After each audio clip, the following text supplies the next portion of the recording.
Greetings, brothers and sisters from the four corners of the world. I hope everyone is having a blessed and prosperous evening, afternoon, morning in your perspective lands. Well,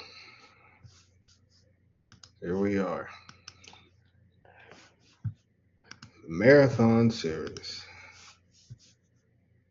Part 4, and we see so many things continuing to occur in the world.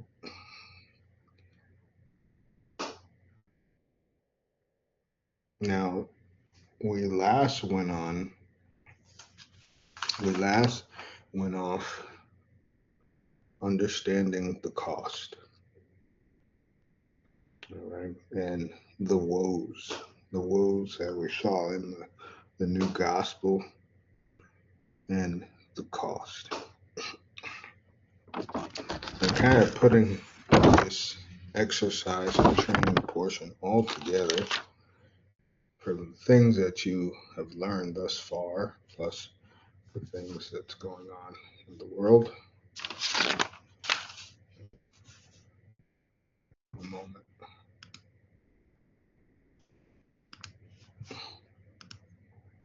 From the things that's going on in the world,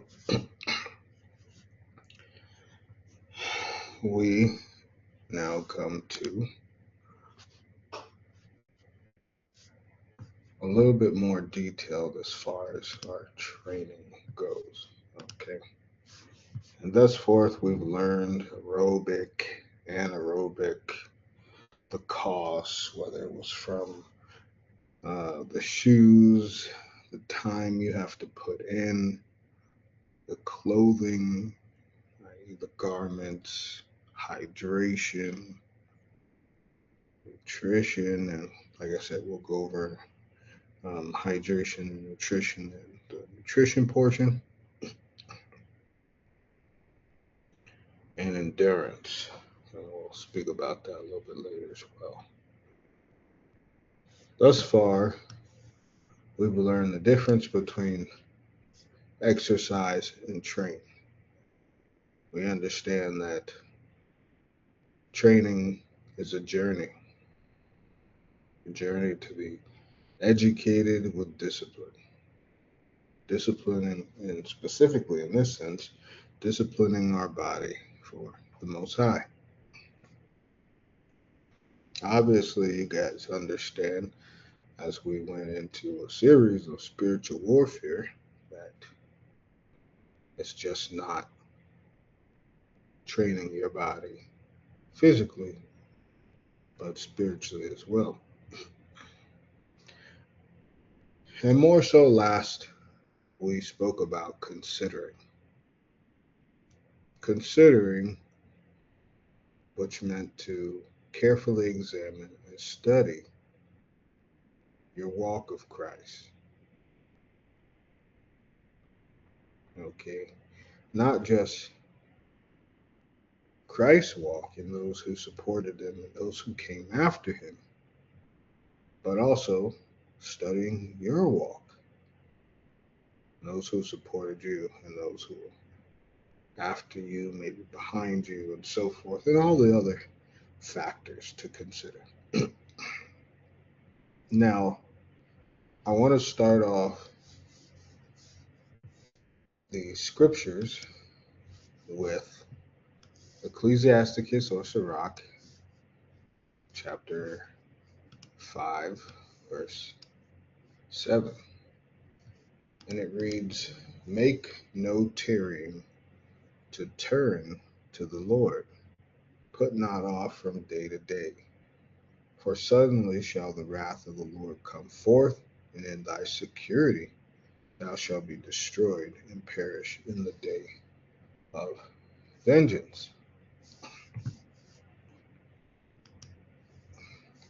On the right reads,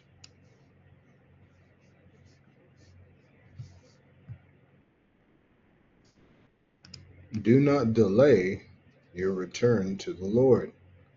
Do not put it off day after day, for suddenly the Lord's wrath will blaze out, and at a time of vengeance you will be utterly destroyed. Do not set your heart on ill gotten gains. They will be of no use to you on the day of disaster. You can see the same on the left. Set not thine heart upon goods unjustly gotten, for they shall not profit thee in the day of calamity. And I'm going to work backwards here for a quick second. Remember, I shared with you guys I had ran a marathon and just recently, and about the people I was coming across, and people were saying how they weren't training, they were just winging it and all things, right? Now, I understand it means a lot to be in shape. Most certainly. Okay.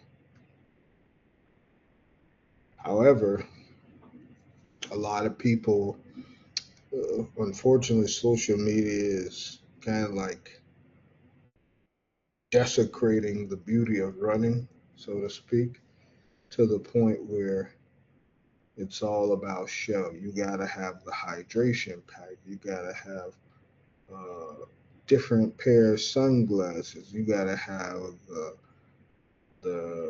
um, the certain headphones. You gotta have the certain jackets. You gotta have the certain belts. You gotta. I mean, they've done so much with it, and I've realized even when looking at this scripture, it says, "Do not set your heart on ill-gotten gains." When people went to that marathon, they were focused on themselves. They were focused on the aesthetics. They were focused on them being in shape, so they thought they could do it. And came to be where a lot of people couldn't. Now you may ask, why would I use someone as being in shape opposed to someone who's not in shape? Because in some senses, a lot of people who are in shape or seem to be, as they say, in the best shape of their lives, they thought that they could just go out and run a race. Now, the Most High talks about ill-gotten gains. I want you to think about that now. Ill-gotten gains.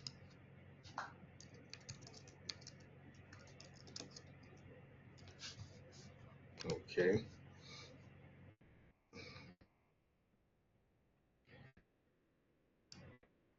Now, in some ways, it can mean certain things, but if you think about it in a spiritual sense, there's a big issue here, right? So, look at this term, ill-gotten gains. Refers to money, property, and advantages obtained through illegal, dishonest, and unethical means, such as theft, fraud, embezzlement. Okay, and you see the different things, right? And of course, it can, if it really wanted to go into it, it could use the connection between, the spiritual and the physical, but obviously it's not. So, why would we put ill gotten gains? If we look at this word dishonest, okay, there are some people who are dishonest to themselves when they start the marathon. Even Christ said this when we evaluated the scriptures in the last lesson. Count the cost. There were people who were dishonest about why they wanted to follow Christ. They were people who were dishonest about wanting to start this marathon. There are people dishonest as to why they want to finish the marathon. I want you to think about that now. So imagine half of the people or all of the people finishing, but not everyone is a winner in the Most High's eyes. The Bible tells us this.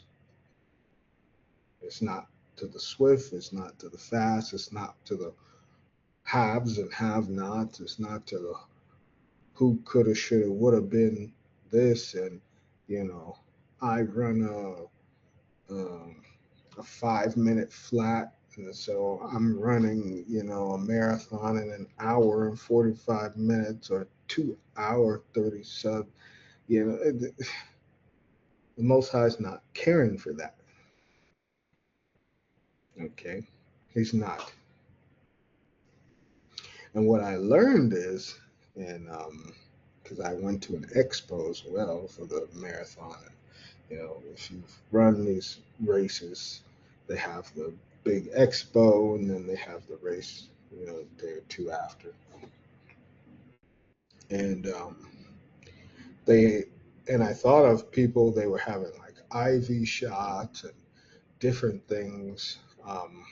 And and in the sports medicine world, it's kind of like blood doping or doping, right? So where they funnel the blood and the oxygen and put it back to make clean oxygen so you can breathe better and all kinds of things, benefits that it supposedly does for the body. But this is also part of dishonest finishing.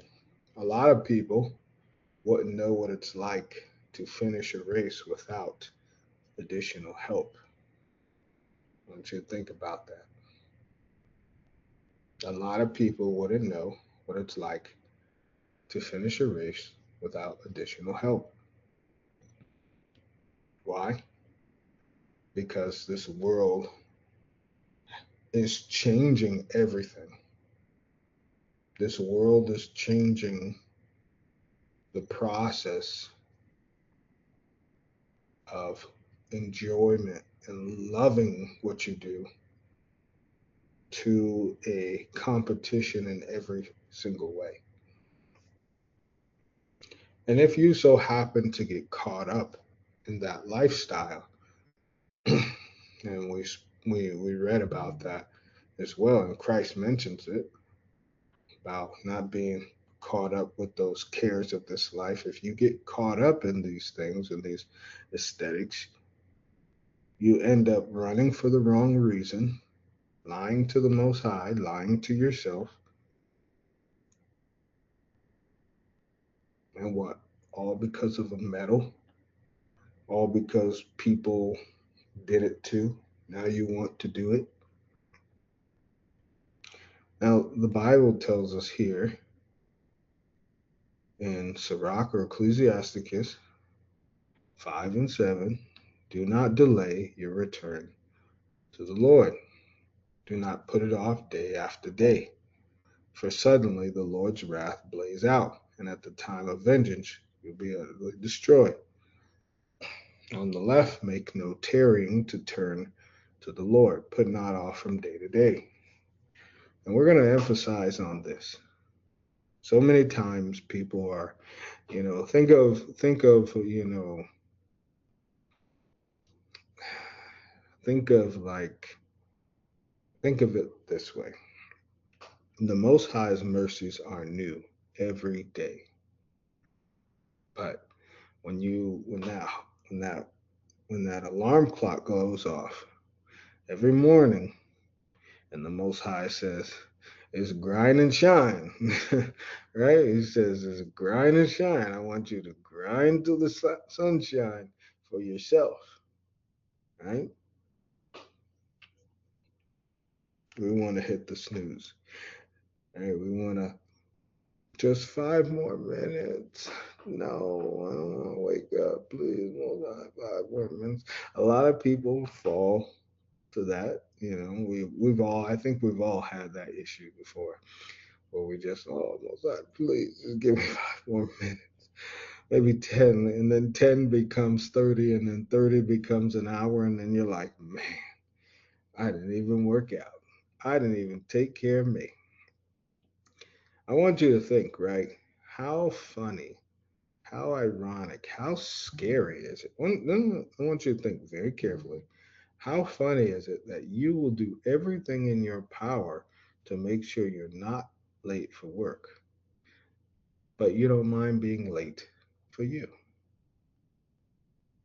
I want you to think about that. You don't mind being late for the Most High. Think about that. I mean, think about it, right? When people come into the truth, they say, oh, this is your time to come into the truth. Maybe it's not my time. But if we both had the same job, and I said, well, this is your time to go into work, not my time, but we were both working for the same job, how silly does that sound, right?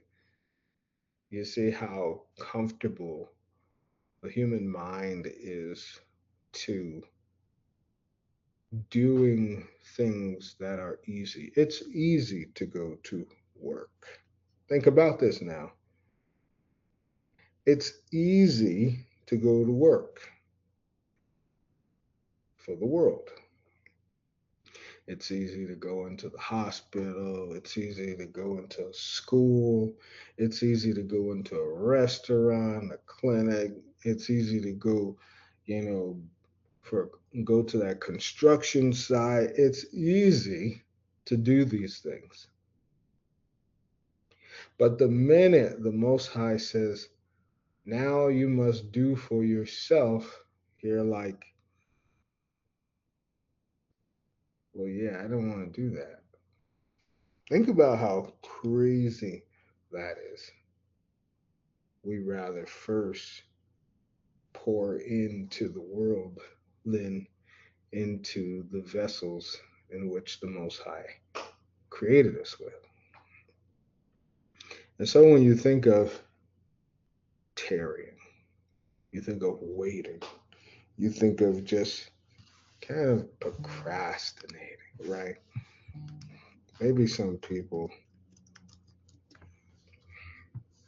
may feel that way. You see, to delay in acting, procrastinate, retard, okay, to delay, all right, to delay acting, to be slow, to do something. Now, you and I know if we were tarrying, okay, or if we tarried at work, you would be fired. But what's the consequence of tarrying with the Most High? Let's just think about that. What is the consequence of tarrying with the Most High? Oh, that's right. It's to be it's to be destroyed and perish. So, what do you do? Okay, and I'm gonna play this video. We start from counting the cost, right? We start from counting the cost.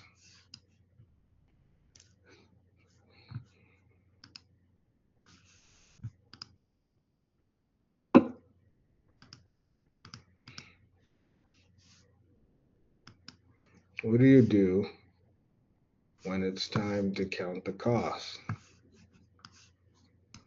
So this is what happens, right?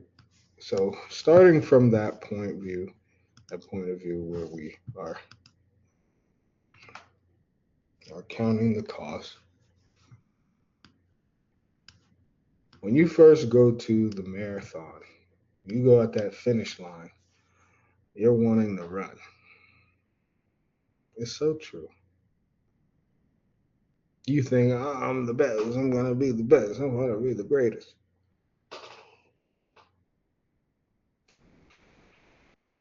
But things happen though, like this.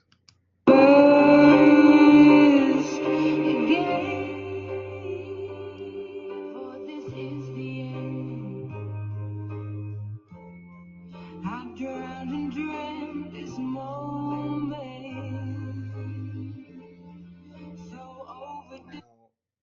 let's pay attention here. Okay. She jumps and hits, and her knees start to give out. You can see there, yeah? If I rewind it, right? She jumps and she doesn't get high enough. She was confident, you can see, and we're gonna really like look at this well, right? She's got her tongue out. Everyone knows like when you got that gym face, you got an ugly face on, you're like, yeah, I'm gonna do this. You're really excited, right? She's got her tongue out, she's ready to rock, she's feeling good, she's feeling confident, and then she's like, uh-oh. See that? That tongue comes back in and says, oh, I made a mistake. The knees start giving out, and she realized at that point it's over. And she says, well, she takes that second hit and she begins to cry.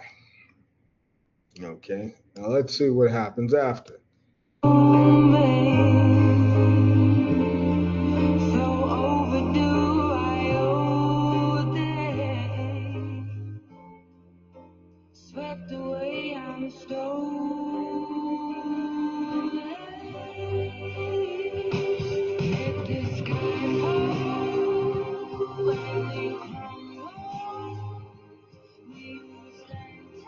Okay, so let's let's emphasize this. 2020, 2016. So 4 years she kept that in her mind that she has to do better for 4 years. I want you to think about that. Okay. And see what's good about learning about these runs, these Olympic runs, because we're kind of like called to be that athletic in some way, shape, or form, right?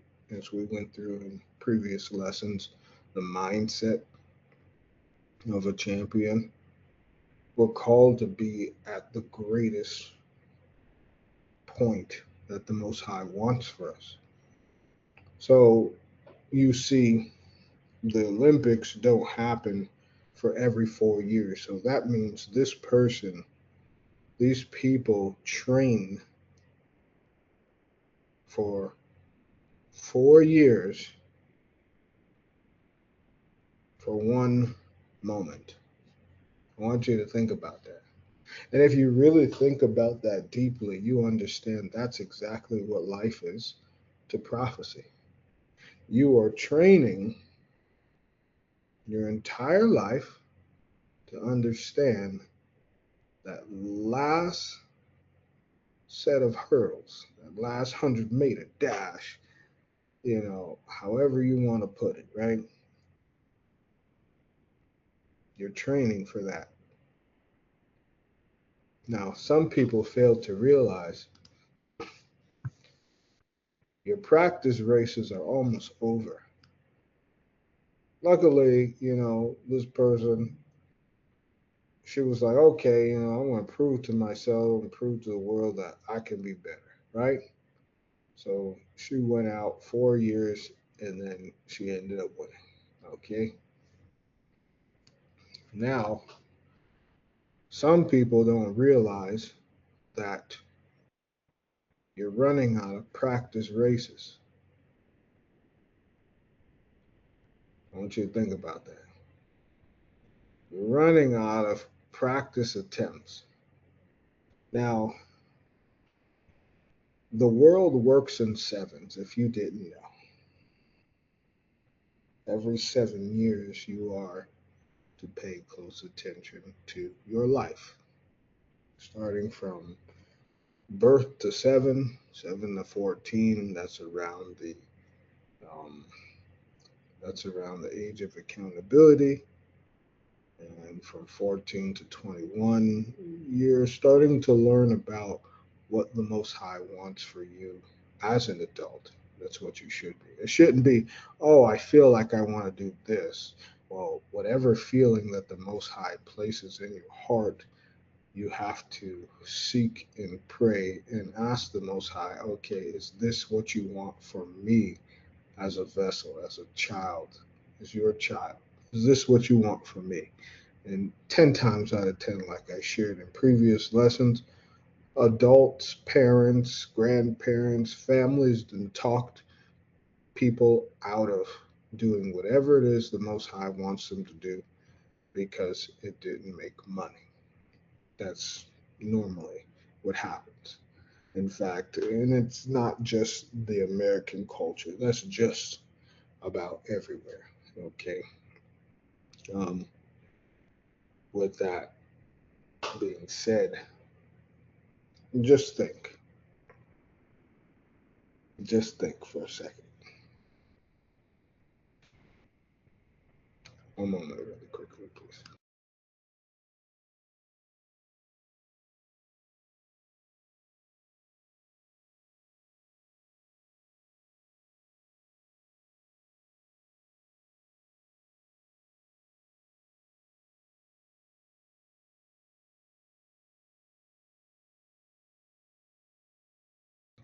Thank you for your patience there. With that being said, then you have year 21 to 28, and scientists are actually now proving what the Most High said because you weren't allowed to be a minister and a teacher until you hit that threshold of 28 to where you're learning under a little bit more, and then you start to get more practice at 28, 29, and then 30. Scientists have even shared recently that the human brain, the way the human brain develops, people don't become adults until they're 30. So, if that's the case, right, just like the Bible said, and they don't fully mature until they're 30, and it kind of makes sense, right? Because what do the teenagers think about when they go to college? The 20-year-olds, they want to party and have a good time and clubbing and different things, and then at 30, it settles in like, what am I doing, right? If you pay attention to this, and if this is true, which I believe it is to be, just like the Most High shared in the Dead Sea Scrolls, that meant that parents have kicked their children out even as children because 18 is still not an adult, 19 is still not an adult, 20 is still not an adult, 21 is just barely pushing it, right? And from 21 to the 28, that's when they're learning about adulthood, you see. And so and I don't know if you noticed, but that's where a lot of people make most of their big mistakes in, all right? And the adulthood is from what the world calls adulthood, from your 17-year-old to like your 24, 20, 25, 26. And by 27, 28, 29, usually maybe give or take 28, 29, it's starting to click to people like, what am I doing here?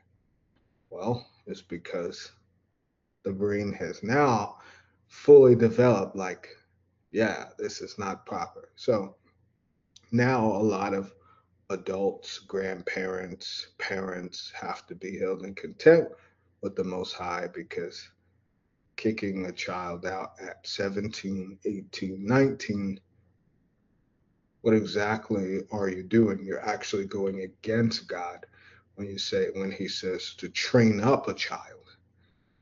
So are you training the child to kick them out?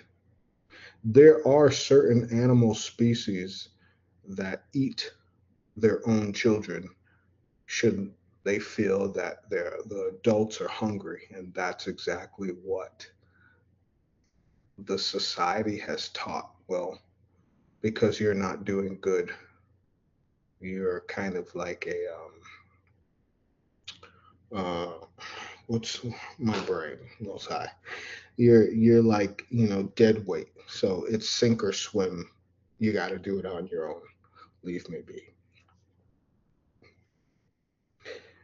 Now, you may say, how does that really equate to the marathon? Once again, a lot of people don't understand how they started. Some of you have started just like that. Some of you have started overconfident. Some of you have started, and I do believe Christianity kind of is a religion based on pride, because they will say believe in Christ, which we're supposed to, but after that it's just like, well, I'm saved because I call on the name of Jesus. Which, if you have to run a race, what was the point of calling Christ's name if you see what I'm saying? Christ walked the straight and narrow to show us how to do such. He didn't run his race, he didn't carry his cross for you just to call his name. He said you have to bear your own cross, you have to walk the straight and narrow yourself, you have to go on that journey, right? So some people have lied to themselves, they've been dishonest. And there have been teachers and leaders who have also been dishonest to people. With that being said, when you come to this realization, when you jumping these hurdles and you're like, oh man, I didn't hit something. The common person, okay, let's be real. The common person is just gonna try and run through all of those. They're gonna just try and run through all of them like, I'm not jumping no more. Maybe even they'll try and distract the others from finishing. But that would be kind of like the common person, right?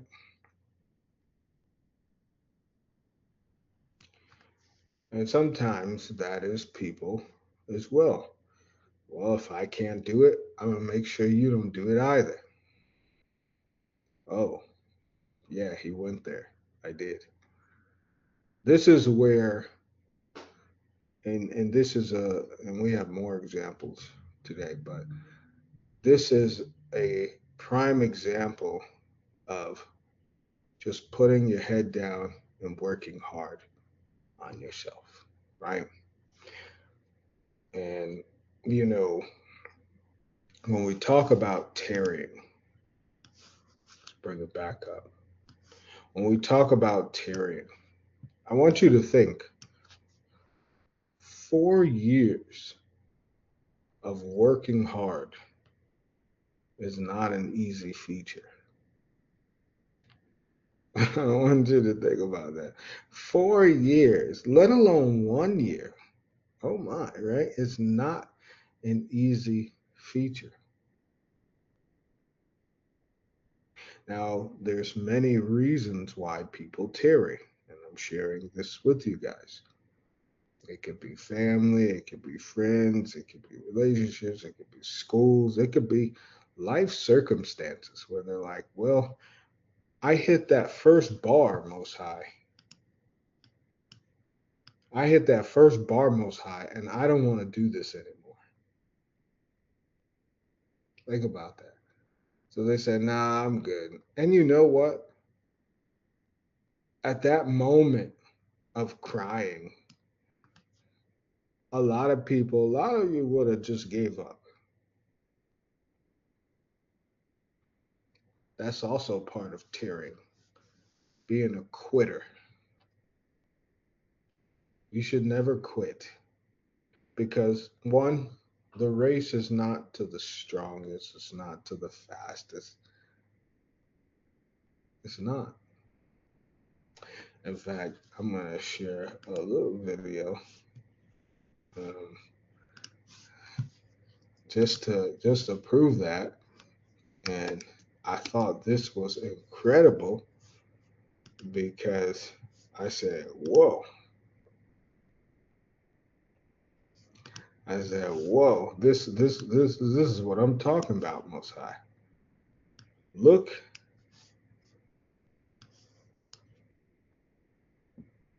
Okay.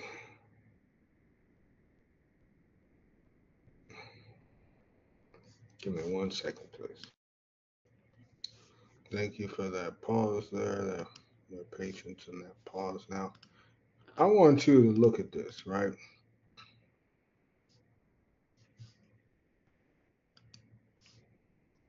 Some of y'all are going to cry, but in the marathon, because there's hurdles. But take a look.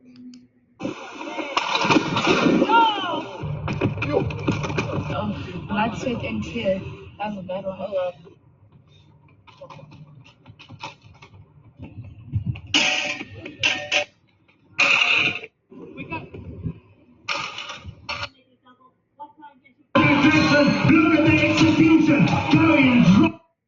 Now, you see, this was a video about people falling and failing. Some of you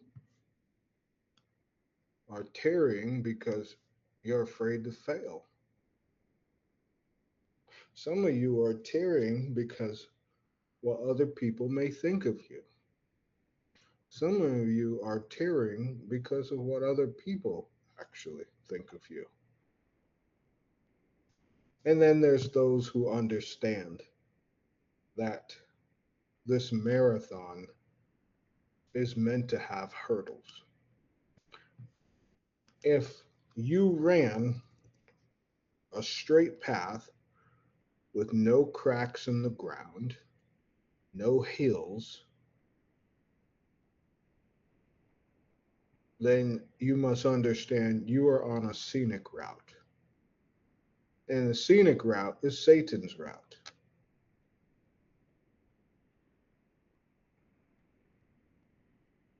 They said the path to heaven looks like hell, and the path to heaven or the path to hell looks like heaven. Listen now. The path to heaven looks like hell, and the path to hell looks like heaven. And if you understood what I just said, you understood that there's nothing easy in life. There's nothing easy. So, hurdle, a temporary barrier.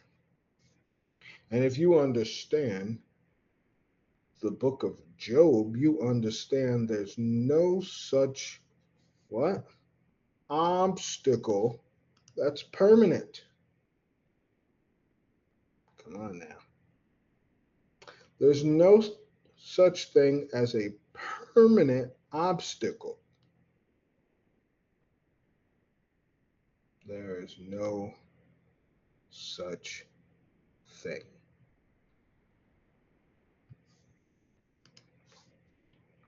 So,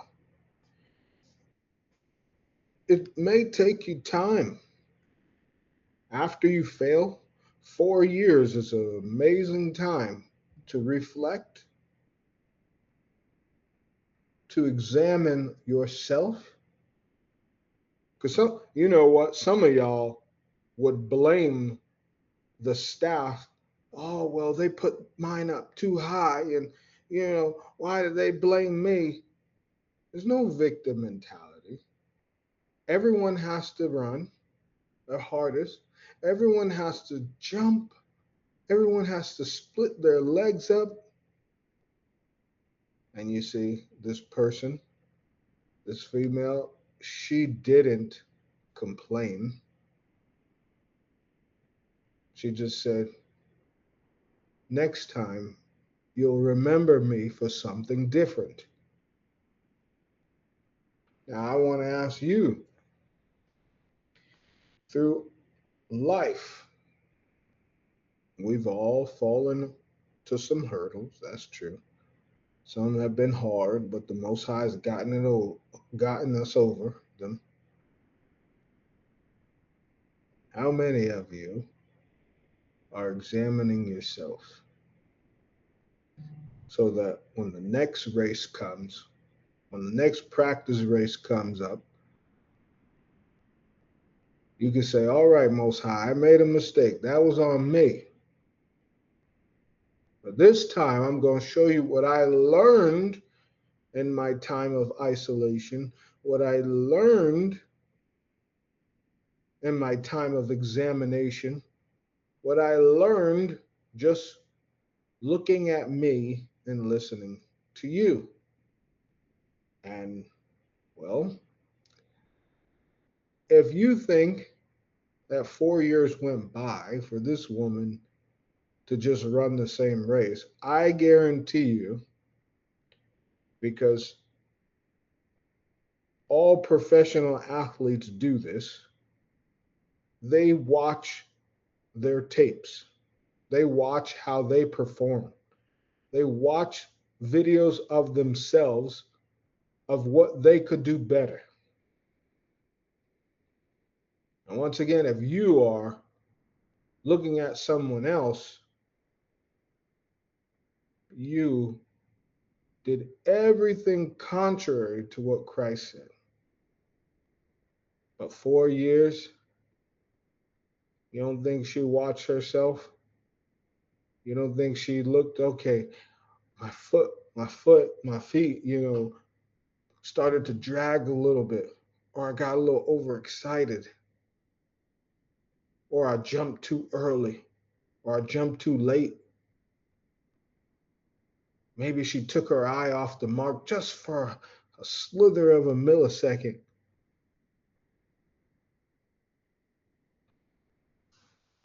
But she went back to get it. And if you really think about this, we can put this, I can go all day long, but this could be the prodigal son. This could be the prodigal daughter. This could be the prodigal child. How many hurdles you hit in life, and then you stop, think about it, replay it off in your mind, and then come right back? Most High is happy to see that you didn't tarry. See? Moving forward.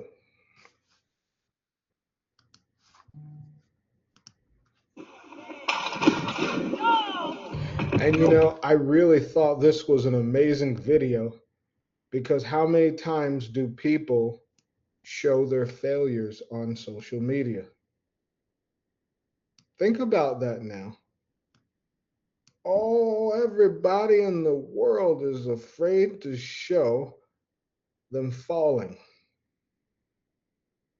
Everyone is afraid to make themselves look human, to look normal. But this girl, she ate that dirt and she kept going. Because if you are truly concerned about the return of Christ, you understand that that's supposed to happen. I'm not supposed to have an easy run. You don't have to be fast for the run to be hard. Trust me, running slow when I'm running and I'm running on those on my training plan, and it says I have to run slower than what I'm normally. Trust me, I hate running slower. I'm just like, oh no. Why? But I understand that it's a part of the process to get better. Just like coming across a hurdle, you're not going to successfully clear every hurdle. Sometimes you're going to get hit because you didn't learn. Something wasn't done properly. Oh, Black Sick and Kid. That was a bad one. Hold up.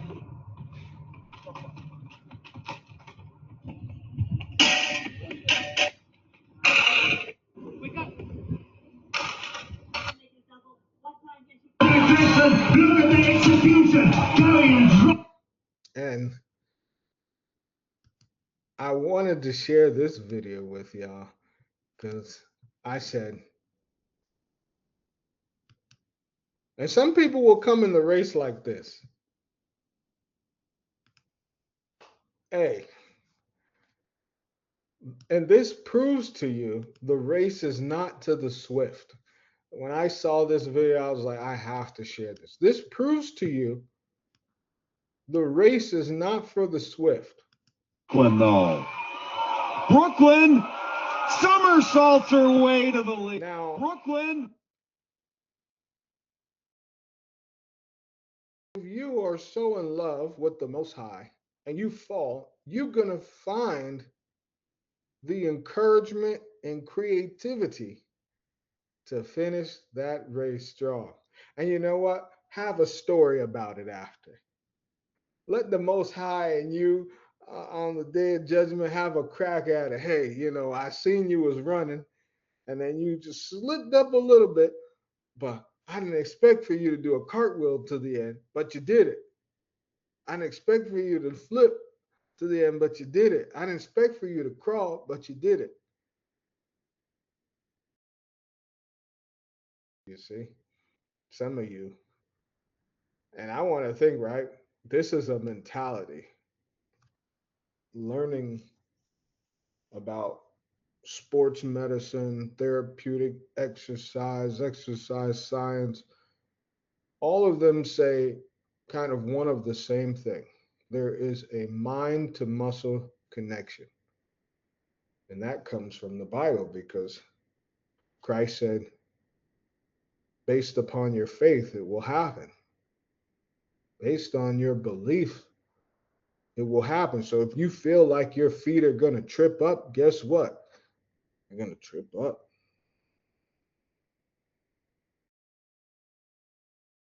If you feel someone else is going to beat you, guess what? They're going to beat you. If you feel like, and this is true now, this is totally different, right? But if you feel like you haven't trained hard enough, 10 times out of 10, you ain't trained hard enough. But this is like a little slip up, right? Now, going back to that other female, she took 4 years to run that tape back, examine.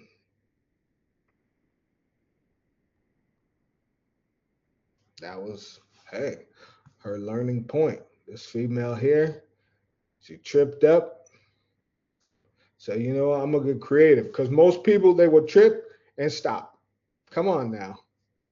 Y'all know people who, when the tough gets going and the going gets tough, they're going to trip and stop. They're going to look around to see who's going to help them.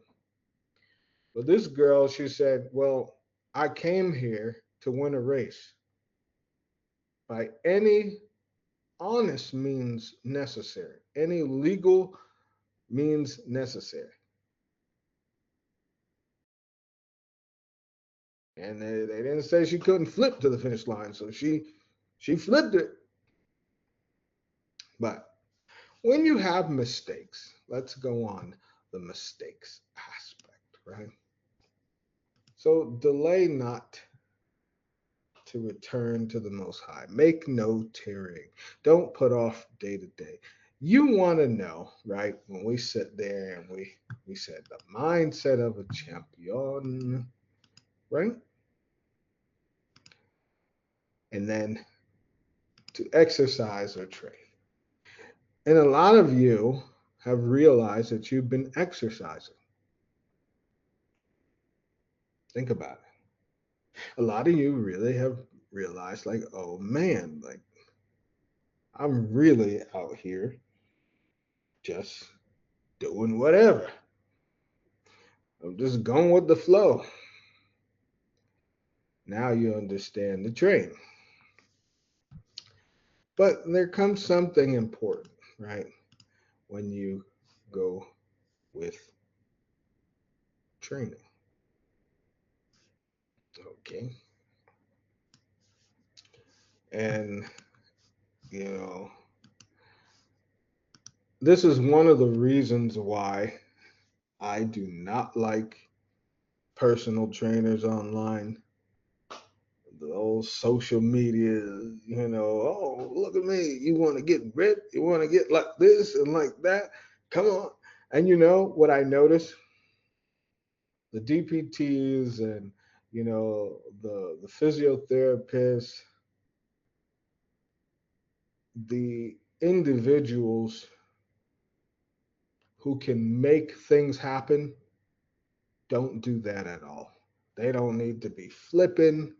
They don't need to be doing crazy amounts of pull ups and crazy amounts of bench pressing because health is not for show. They're not into aesthetics. Okay.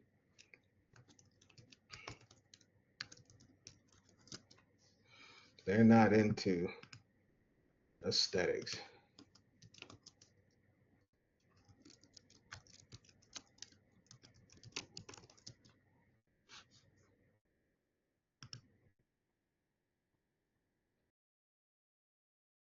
Now, I'm gonna share with you something, okay?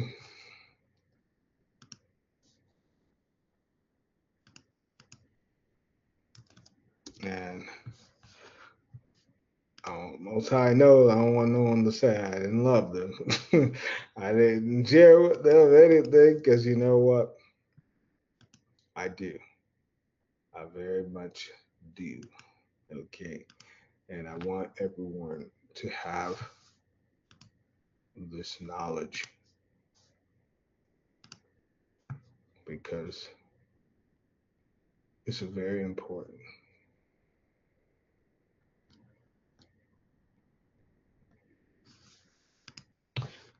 One second.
Okay.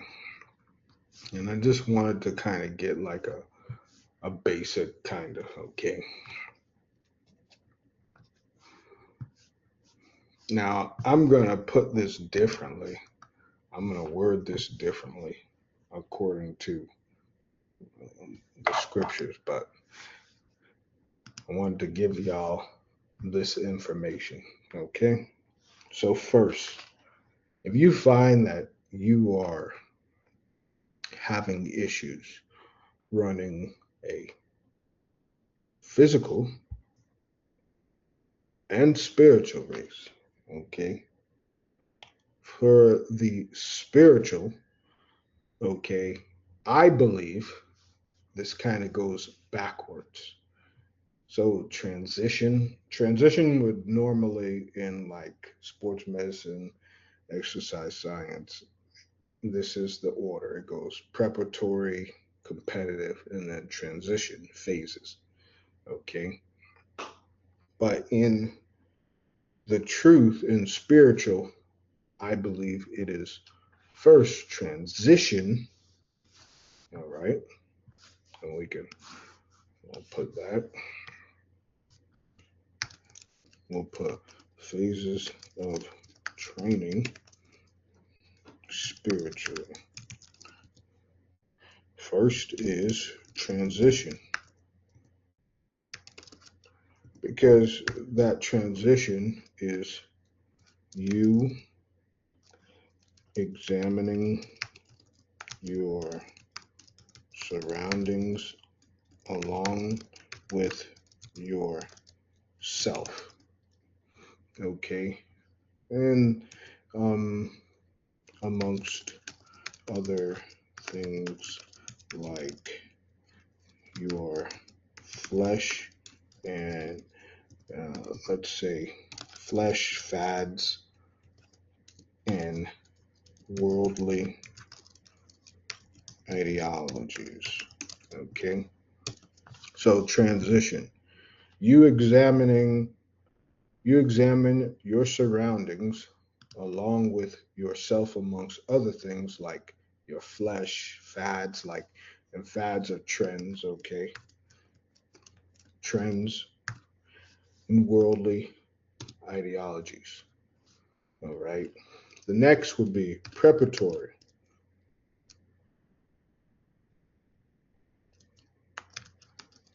Preparatory phase.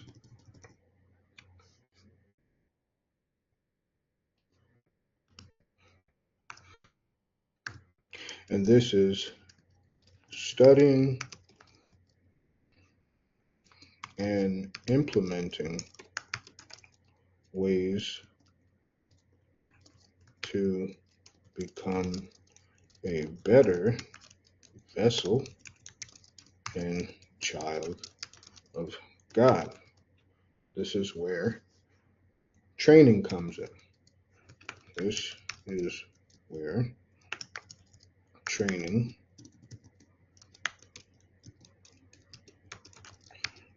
our mind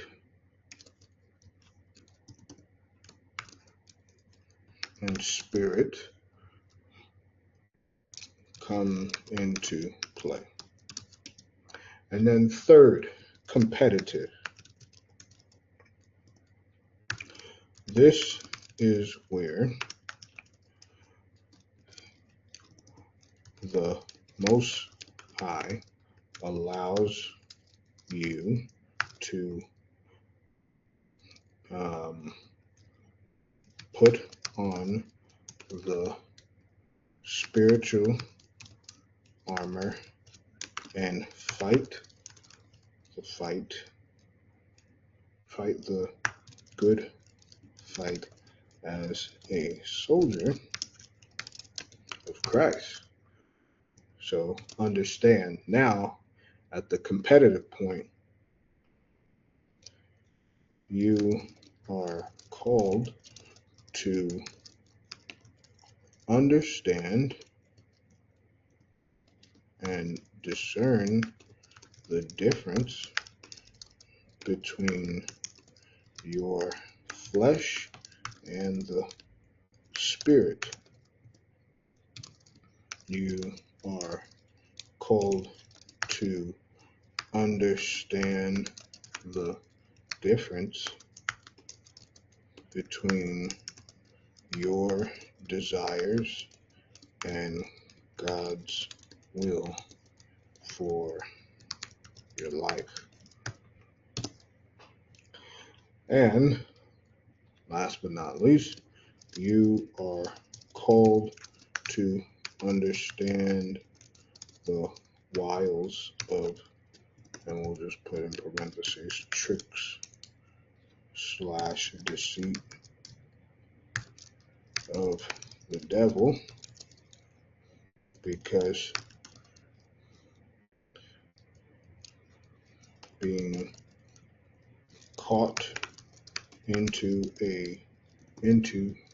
Satan's snares will alter your path, and you may not ever return to the Most High.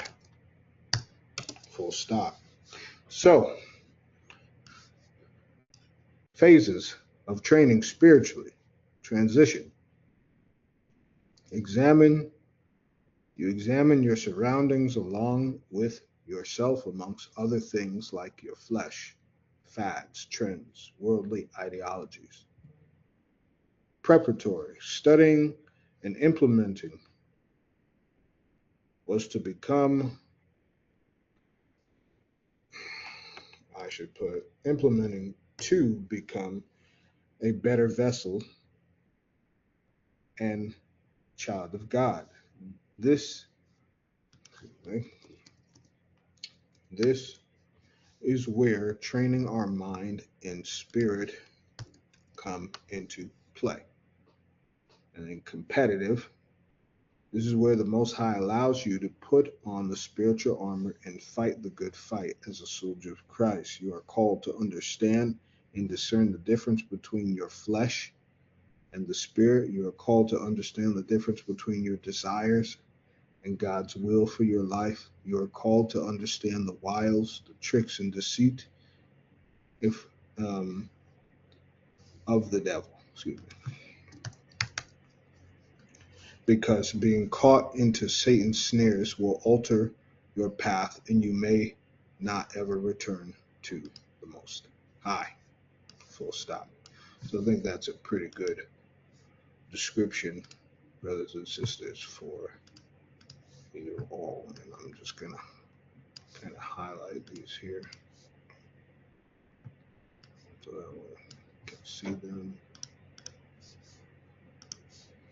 that way.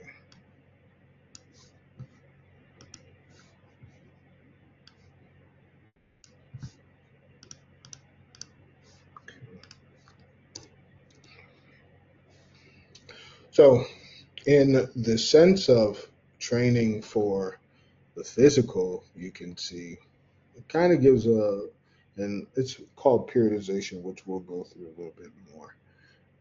But preparatory, preparing yourself in that competitive time. Okay, I have the race. This is it. Okay. And the transition is the recovery of that off season. Okay.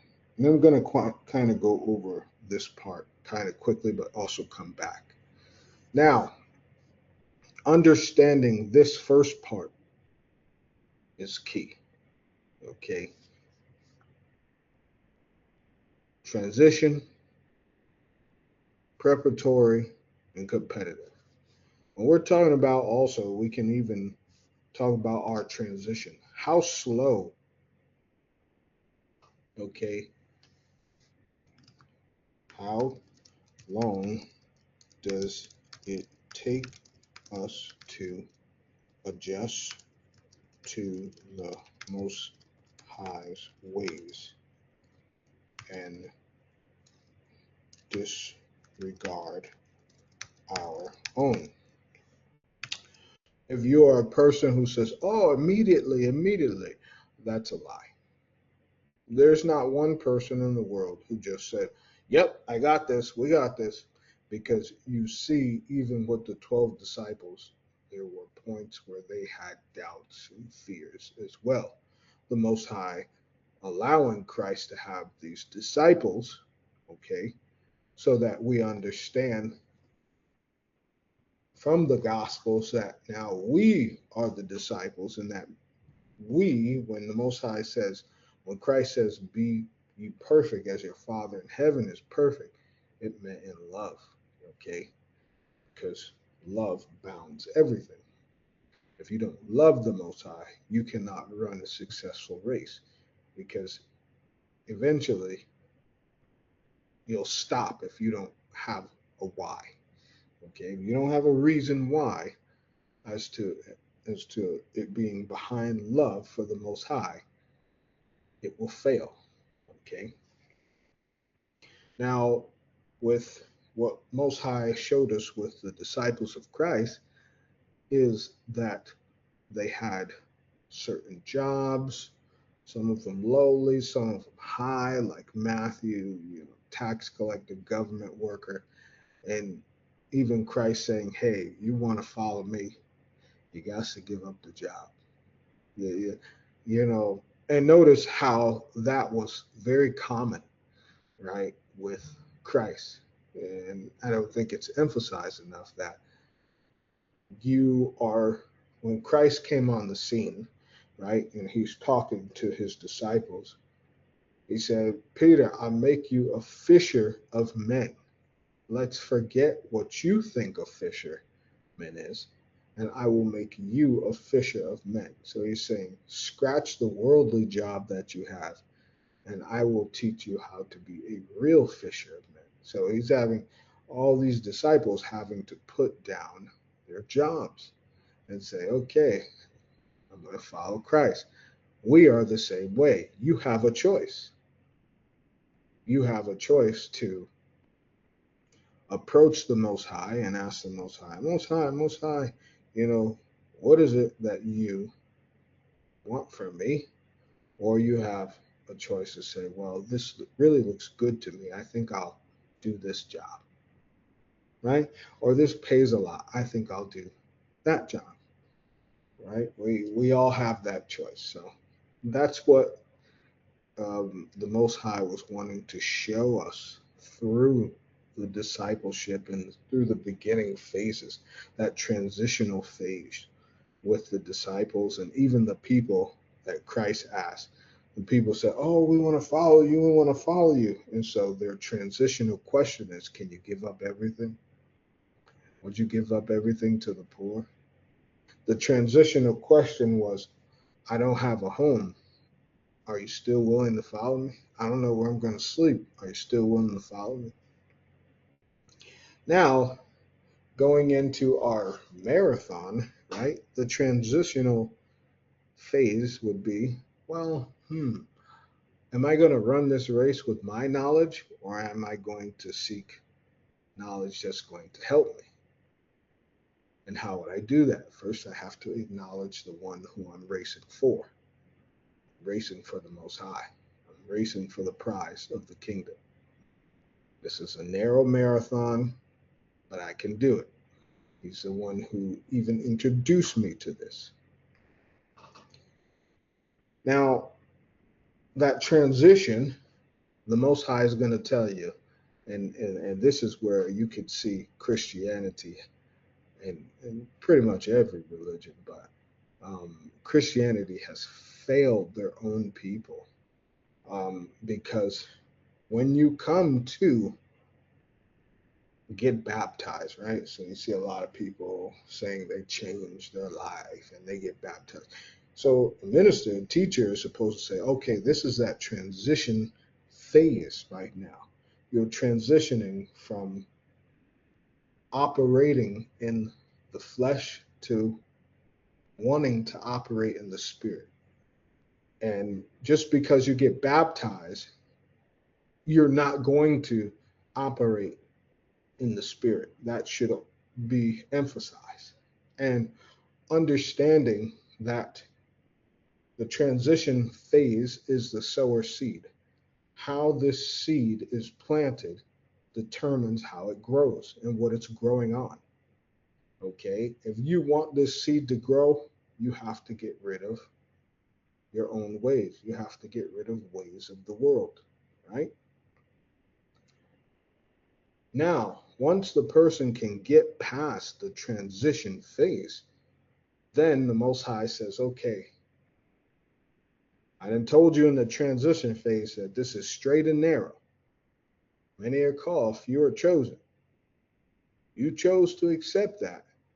So now let me prepare you for that straight and narrow. And this is what all ministers and teachers should do when new individuals come under them. You shouldn't say, "Oh, well, praise be to God, we got a new soul. Yeah, just say thank you, Jesus." And no, because now you have to explain to them, you have to prepare in that preparatory phase, you have to prepare them that Satan is going to come. Satan is going to come and he's going to attack them. So before he comes, remember the Most High is not going to give you what you can't handle. In that between that transition, the preparatory phase, once they accept it, then the Most High says, all right, my teachers, my ministers, now you have to teach them the straight and narrow. Because at some point, everyone has to get tested. So I'm only gonna allow what you can handle to be tested, but I can't just let you walk and have a nice scenic route. Okay, for the straight and narrow. You have to go through everything that everyone else did. You have to go through the nicks and the tears and the blood and the rolled ankle at some point, the stubbed knee, and you got to go through all those things. But let's prepare you for it before it comes. And that's what the teacher, that's what the ministers are actually for, to prepare you. Now, if you understand what a minister is for, a teacher is for, to prepare you for that straight and narrow, which is the marathon, then you're teaching them, hey, prophecy is a part of the straight and narrow. And every prophecy, now the end prophecy is what? Mile 26 is what? And really, we could say mile 23, right? Because that's what they say. I don't know. For me, when I ran my first marathon, I hit the wall at 20 miles. And then I was like, woof, man, this thing. I still remember it. I said, man, my legs just shaking like a jackrabbit. And I'm just like, oh, man, Most High. And I'm just like, wow. Okay. So I hit my wall when I first trained for my first marathon. I hit the wall about 21 miles. Okay. But and give or take, I guess you can say those last 6 miles, okay, that is the marker for Christ's return. Because you got we're preparing for prophecy, everything's happening. And then just before that, you're like, okay, the half point is, okay, I see all these signs. All right, we staying calm, but we can't forget. We running now. We have to pick up the pace.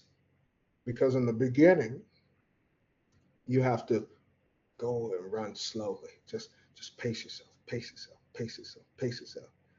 And as you get to mile 13 now, that halfway mark, once you hit the half marathon, you start picking it up a little bit. And you'll see mile 13 is where people fall out. I saw an article that in Los Angeles in California in the United States, that they were awarding people the marathon medals for people who only went to mile 18. For people who only went to mile 18. Now, these were a bunch of worldly people, going on and talking about, oh, it's not fair and this and that, and you correlate this to the Bible, right? Who is a thief? The one who doesn't come through Christ. If Christ told you you have to run the straight and narrow, if Christ told you you have to carry your cross, that means you got to carry your own burdens. You got to carry your own weakness. You are doing it. Then if someone tells you to stop earlier and will give you the reward for what those who complete the whole thing, well, that's called Satan. Because Satan wants you to feel accomplished when you really haven't accomplished anything. The accomplishment is to finish. The accomplishment is to finish. Now, if you understood this, and better yet, let me see if I could pull up the article. Um, some people like visuals.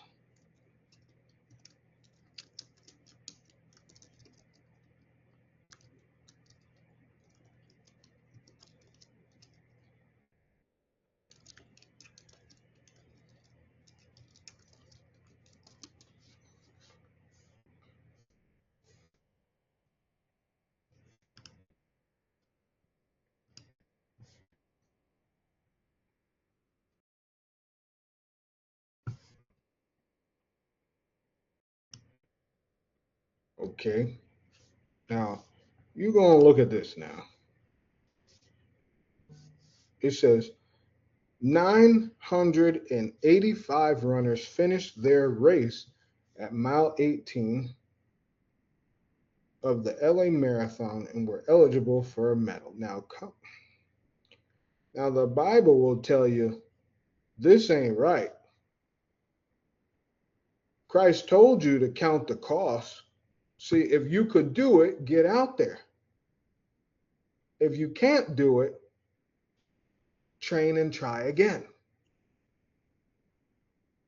But you don't get something that says you accomplish the full feature if you haven't completed it. And I sat there, and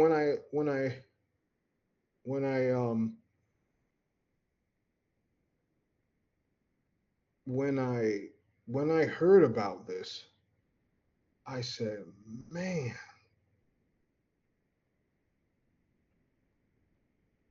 look at this. The stats show that 23,000 people started in that, and this was in 2025. However, they had 395 runners that didn't cross the line timing before it was removed. Now, you are supposed to count the cost. You are supposed to count the cost. What this tells me is that people are going to get comfortable with giving half. And this is not, I want you to see how dangerous this is. You may have not run this race, but I want you to see that this is dangerous, because this is not just a physical issue. This is a spiritual, because now Satan is he's just starting with the idea, say, hey, well, if you don't finish the whole thing, we'll still celebrate your achievement for doing more than half. I'm sorry. This is just me. I've always said, and I told my wife and family, I said, hey, if there was a race that I couldn't finish, you best be there for me at the finish line, because I don't care what gun time they say, what time they say people DNQ, disqualified, or whatever the case is. I'm paying for the race. I'm going to finish the race.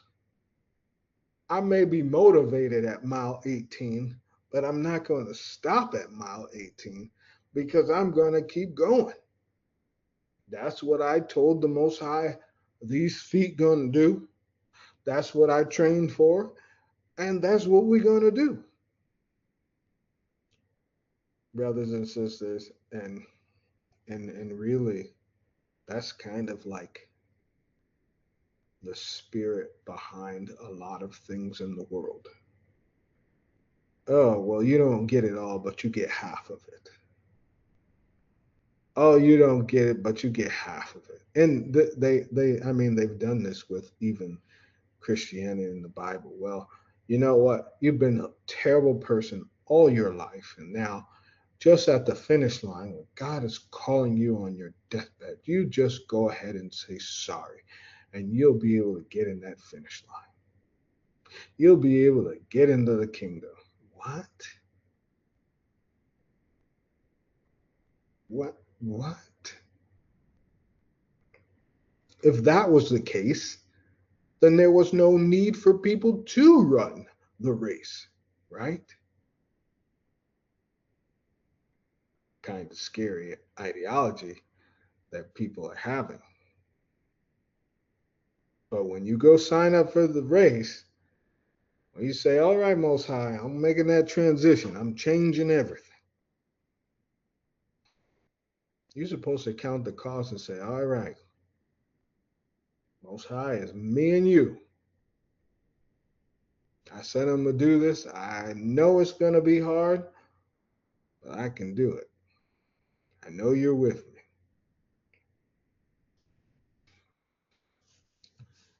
Now,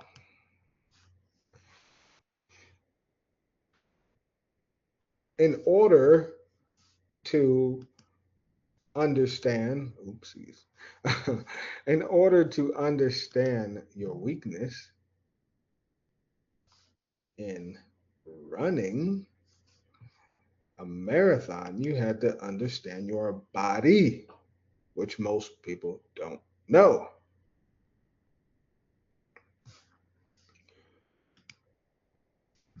So, let's get to it. The body types. And I'm quite sure many of you have already known about this, but I'm going to give it to you in a different way. Somatypes. All right. And here is why, also, another reason as to why I despise like social media training, because it's kind of one size fits all for the most part for people. Oh, you come do one-on-one training with me, and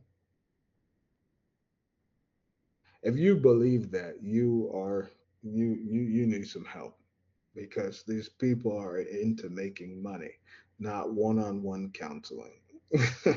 And if they're one-on-one counseling with you, then how are they making money, right? Now, three body types, and some people are even trying to include the fourth, okay, which they say they want to say it's like a hybrid, which what? I'm not even gonna entertain that, because you either and and let's let me go there. Most High, have mercy. Let's see this way, okay?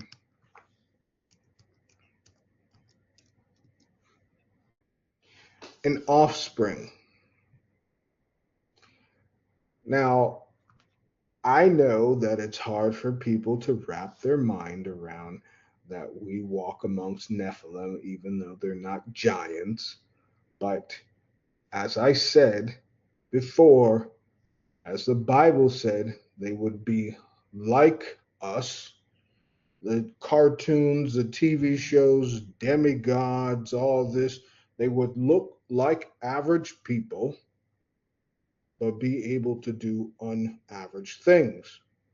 So the fallen, they scrapped the height and just said, let me put the body in 5'10", let me put the body in 6'7", let me put the body in 7 foot. Hey, let me even put the body in 5'5" if they need to. Come on.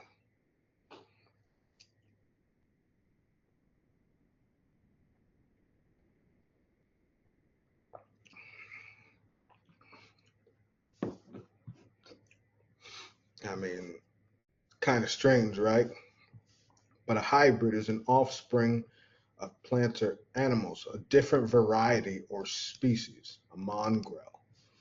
Hmm. So that's just fallen trying to what? Mingle. That's why I said most of these personal trainers and stuff, they're hybrids, they're mongrels, they're fallen. But anywho, back to the point. Okay, knowing your body type, and you'll just go through a basic. If you want this, you can comment, you know, um, soma types, and I will know. Like, okay, but so there's endo, there's meso, and ecto, and obviously with the morph, right? Going from the first, okay, people who fit this category would be described as overweight or obese. Their bodies usually store lots of hard to burn fat, and noticeable muscle building is difficult. Hmm. This body type has a slow metabolism and does not digest certain foods well. These foods include starchy foods, sugars, fruits, high in sugar, for example, bananas and mango. Consuming these foods can lead to the formation of fat, which is easily stored in the endomorph's body. Hmm. If you are an endomorph, regular effective exercise and appropriate physical activity may help to increase your metabolic rate, which is very important. How you burning? Burning the calories off, burning the fat, burning the carbs off. Okay. You should avoid or minimize eating starch, refined complex carbs like potatoes, white bread, and pasta. I mean, those things are all bad for everyone, especially the white bread. Avoid high salt and high sugary foods. Eat lots of vegetables. And I would say stick to that nutrient dense foods and the fiber. Fiber is good. Okay. Mesomorph, people who fit this category, have a thicker bone structure, greater levels of fat and muscle building capacity. These present an athletic body type that is somewhat muscular in tone, which responds well to strength training.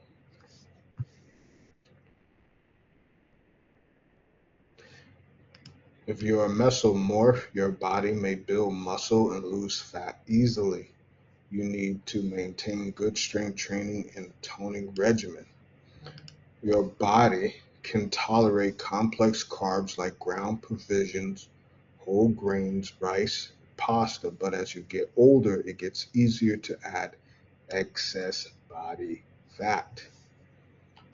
Be prudent in exercise, good eating habits that include a low fat diet, while being careful with your consumption of certain complex carbs like bread, potatoes, and pasta. Ectomorph, people who fit in this category tend to have a body type that is generally lean, thin, and tall. Doesn't have to be tall all the time. And long bone structures. This body type has a high metabolism and stores the least amount of fat of the three body types. These individuals present a generally slim, trim appearance, which some may classify as bony, and they find it very difficult to gain fat or muscle.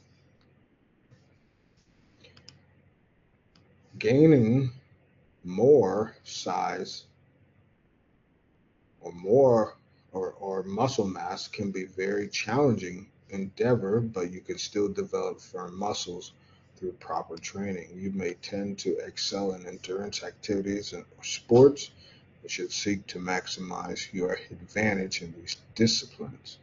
Your body can tolerate starchy foods such as rice, pasta, bread quite well without gaining or storing fat easily.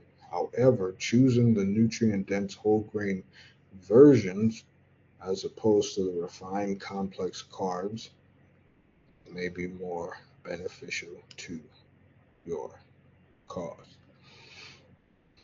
And I won't go into the rest of this right now, but in the nutrition part we shall. Most high willing, I remember. But um, so, for example, people will train not understanding how food works to their body and how much they need to work. Okay.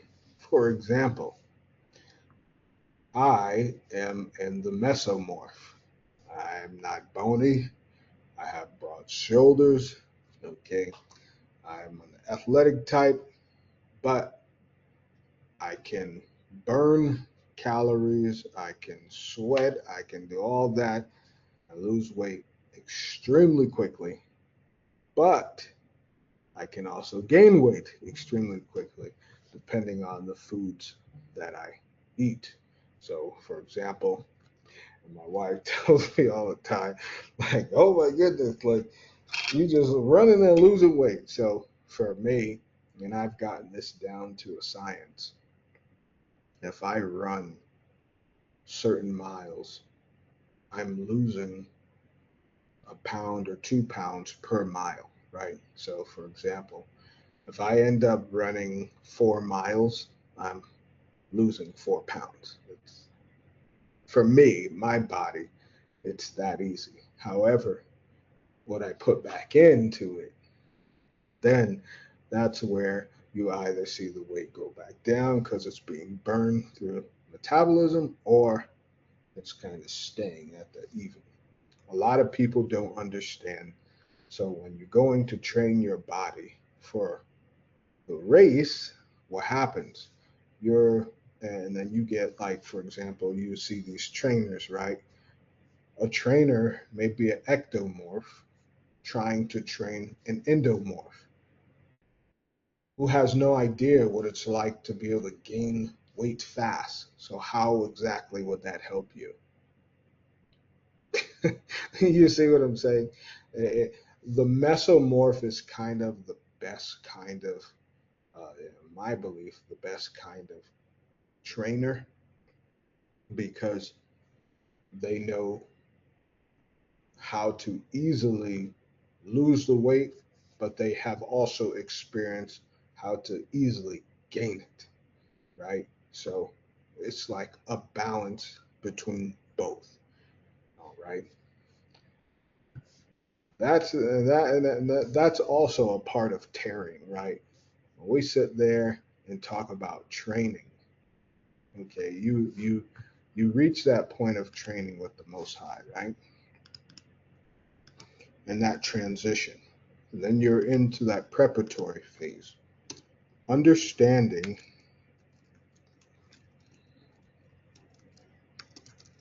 your body type is a part of examining yourself.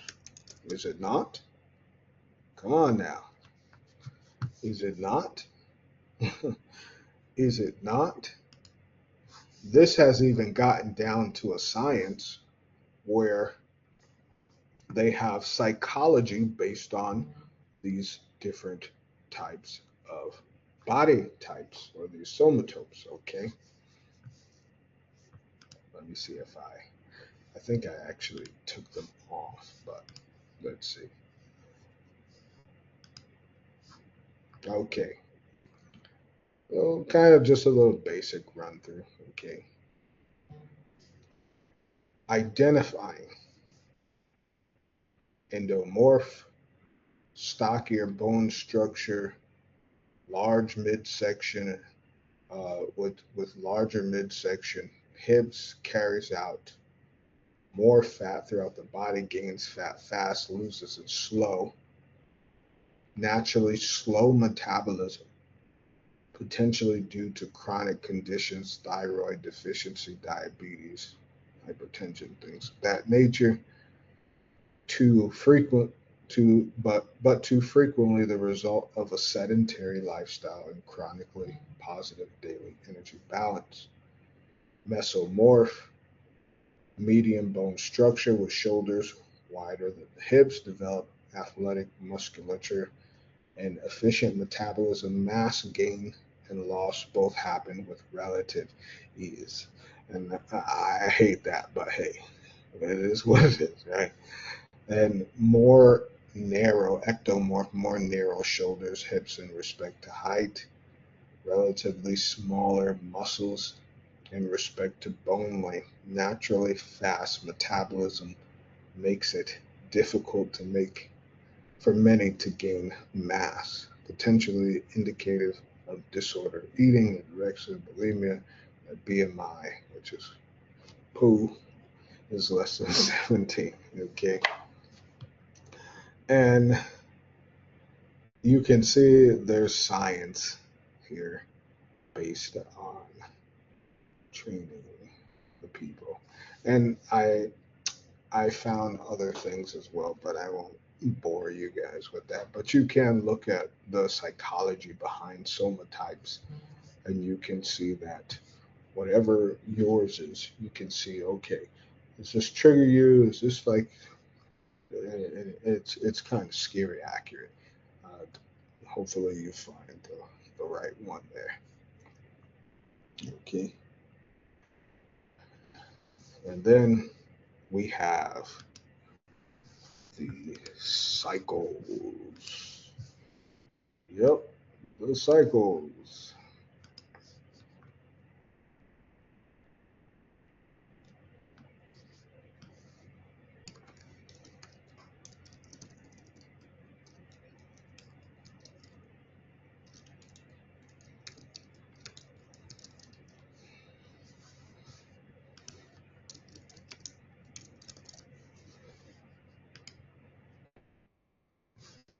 Let's see if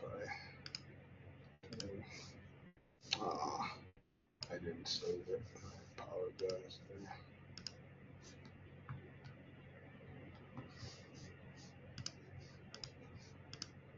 I must have took it off, but no worries. So I'll just use the Google to give you a rundown there. So there's 3 cycles, and this is also something that the trainers, I don't necessarily think all of them share it. I think it's kind of like a thing for yourself, but this is the preparatory phase, brothers and sisters, okay? The micro is small, okay? And we'll kind of put it here.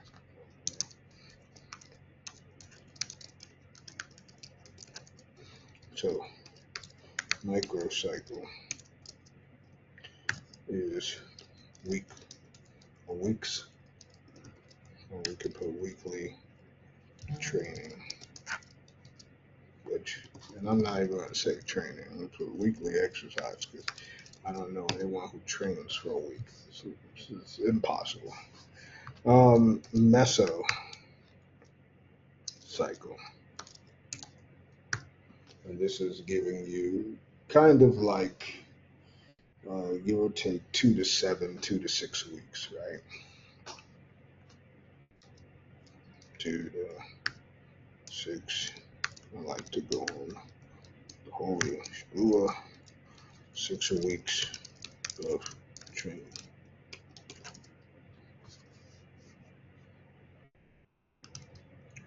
And then you have your macro, which is, and it's kind of funny, right? Because when people hear macros, they think of like food, which it is a part of macronutrients, micronutrients, like that. But also for training cycles as well. So this would be yearly. Okay. Now, when you go and let's say you're training, right? Some of you may say, "Oh yeah, I love the Most High. I want to train for the Most High," but you have no plan. Some of you are doing microcycles, and I believe that most people do this. They just go week by week, trying to burn off Sunday's meal or Saturday's meal, whatever the case is, and just go for the next. This is a road to danger. I repeat, this is a road to danger.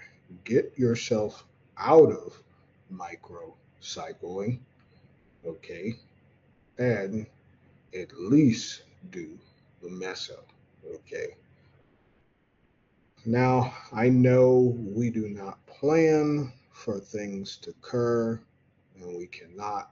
So give yourself leeway if things occur, but you want to see real results from the physical to the spiritual and the spiritual to the physical. You will at least give yourselves that mesocycle treatment. Okay. Brothers and sisters, this also goes for spiritual.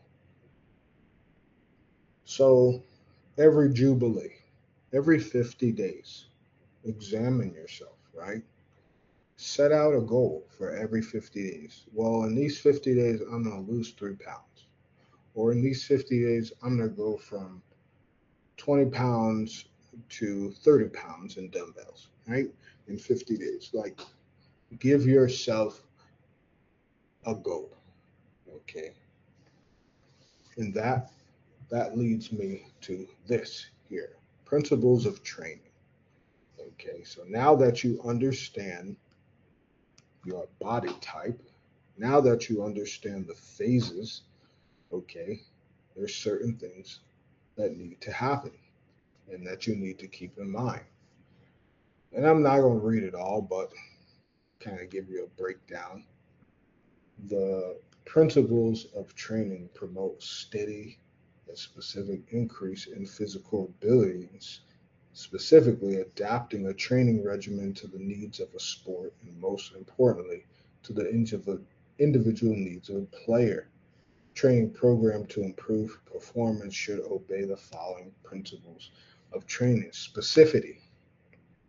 So, specificity principle asserts, and it sounds just like it is, right? You're training specifically for what you are doing. Okay. If I'm running a race, I'm not out there training for badminton. What are we doing? if I'm running a race, I'm not out there trying to swing for golf. We're doing two different things. Okay. Same thing, right? If I'm practicing, if I'm training for tennis, why am I training for golf?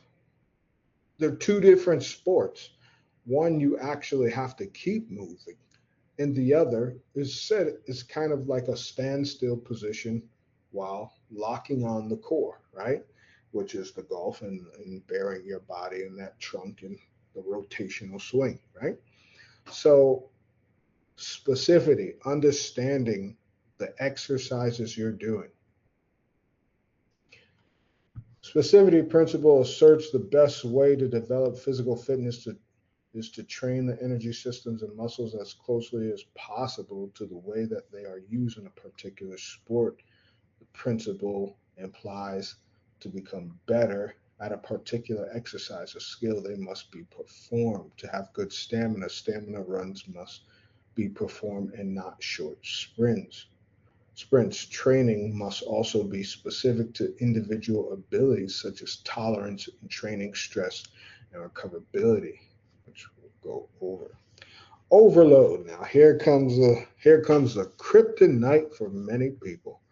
Have mercy. Whilst training loads must be increased gradually, they must also allow the body to adapt to avoid injury.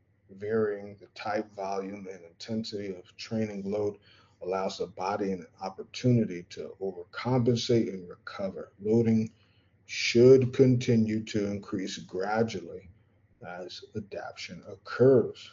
When more is demanded within reason, the body adapts to the increased demand. And I like to put it like this, right? So let's say if you are benching, let's say you're benching 100 pounds, okay? So you have 2 weeks. Give yourself 2 weeks. You stay at 100 pounds. All right. Let's say you want to go to 110. So you do, for the beginners, you do the 3 sets of 100. Okay. And then your last set, and that would be, 10 reps, whatever. I don't know if you can do between, whatever goal you're trying to do, endurance, hypertrophy, things like that. But, usually it's a common 10 or 12, right? So you do 3 sets of 10 or 12. And then um, what I do is on that last set, I add maybe a 5 or a 10, right? I add, 10 pounds, okay, all together. And then I add the 10 pounds. And now it may be hard, but I'm having my body understand that this is the last one. We're going through this stress. But now my body understands that, hey, we actually can do this.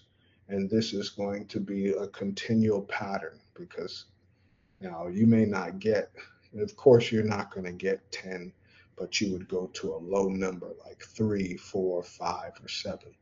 Okay, and just push your best as much as you can do. You do your 3 regular sets, last one, 3 to 7 repetitions, call it a day. You do that for 2 weeks, you'll see that that overload works like wonders. Okay. Adaptation refers to the body's ability to adjust to increase or decrease physical demands repeatedly. Practicing a skill or activity makes it second nature, easier to perform. What? Practicing a skill or activity makes it second nature. Second nature. So you have to get out there and do it, brothers and sisters. This principle explains why beginning exercisers are often sore after starting a new routine, but after doing the same exercise for a period, they have little, if any, muscle soreness at all. See that? So you feel in that delayed onset muscle soreness, the DOMS, it's because your body's not used to it. You have to keep going through that pain. Okay. And usually you feel that pain after your workout. So let's say Monday you were bench pressing, right? And you're like, man, I'm not used to the 100 pounds.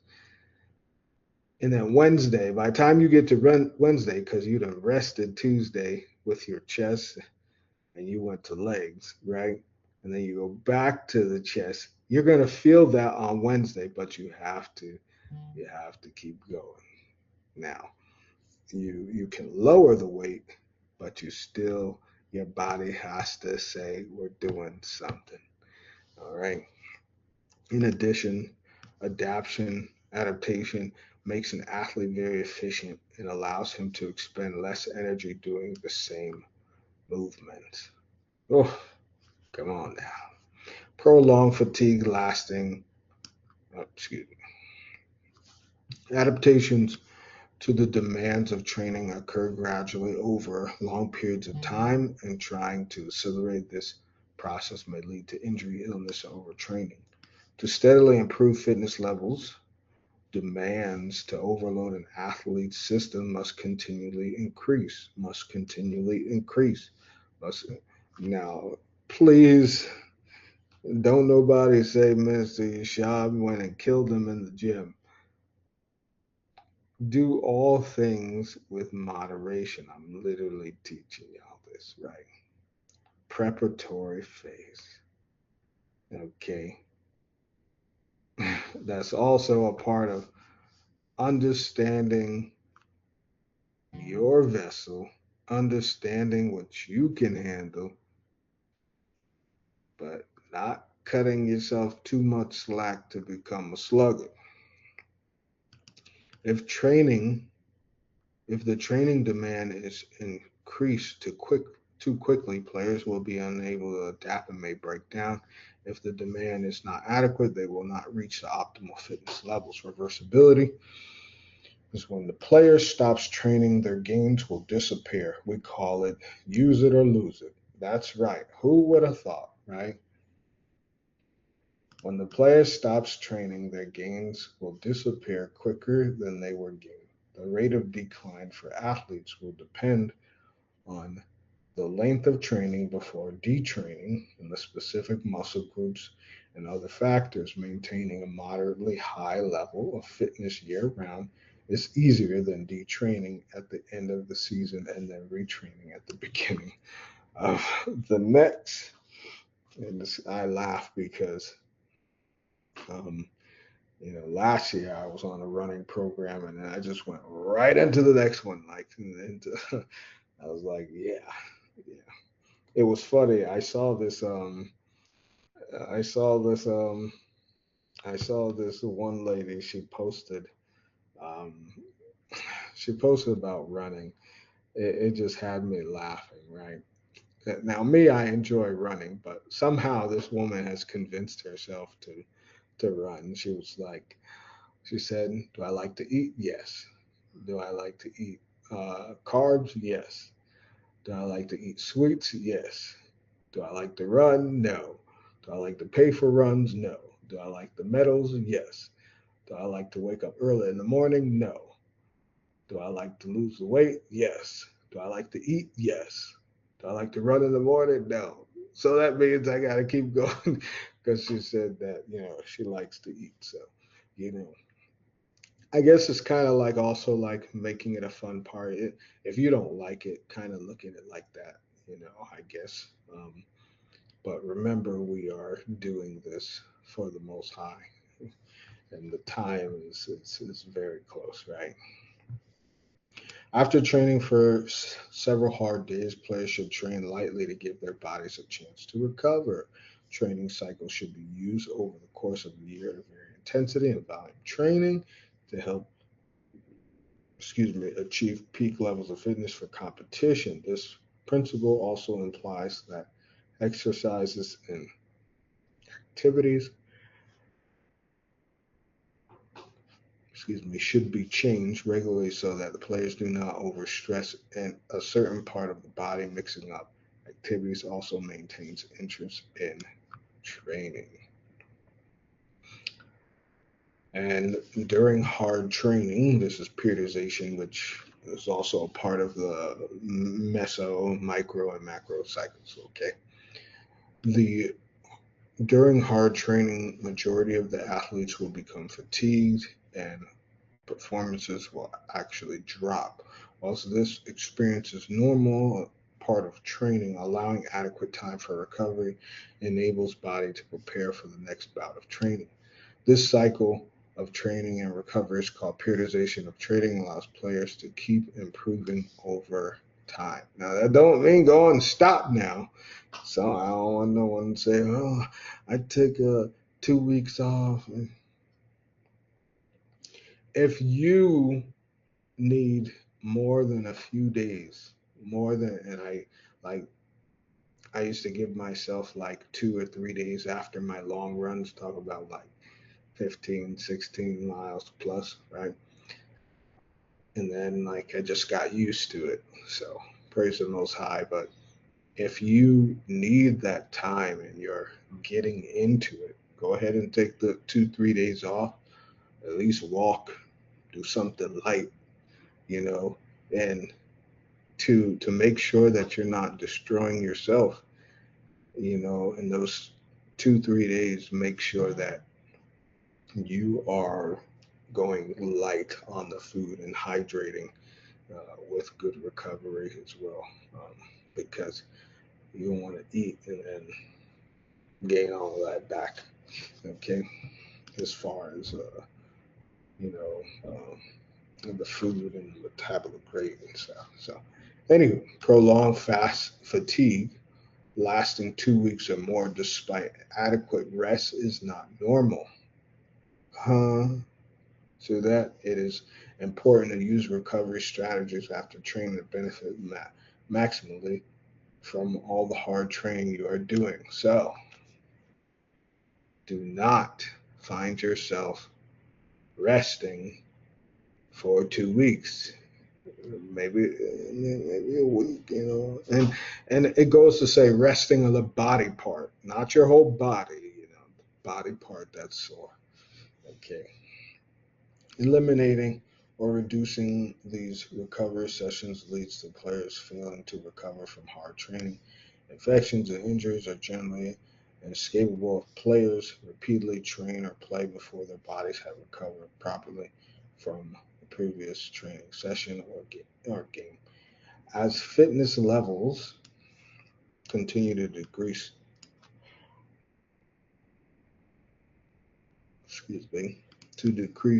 with each successive workout, the risk of injury increases. A point is eventually reached where injury becomes inevitable, forcing players to stop training. And then we went over, right, the aerobic and the anaerobic. Okay. And they're just giving you stretches there. All right. So I'll put that there. I'm not going to read the stretching right now. So, starting this race, brothers and sisters, we really have to look at understanding our body and understanding the time. At this point, this lesson, we really talked about time. Okay, the cost of the race. Time. What time are you putting in? Are you putting that time in for the training phases? Are you putting the time in for the actual block of phase, right?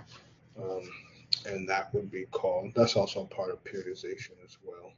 But I share that with you guys because what we would call them is the linear phase. We would call them the undulating periodization, the block periodization, and there's even a Russian conjugate, which I think is pretty cool. But let me see if I can pull these up.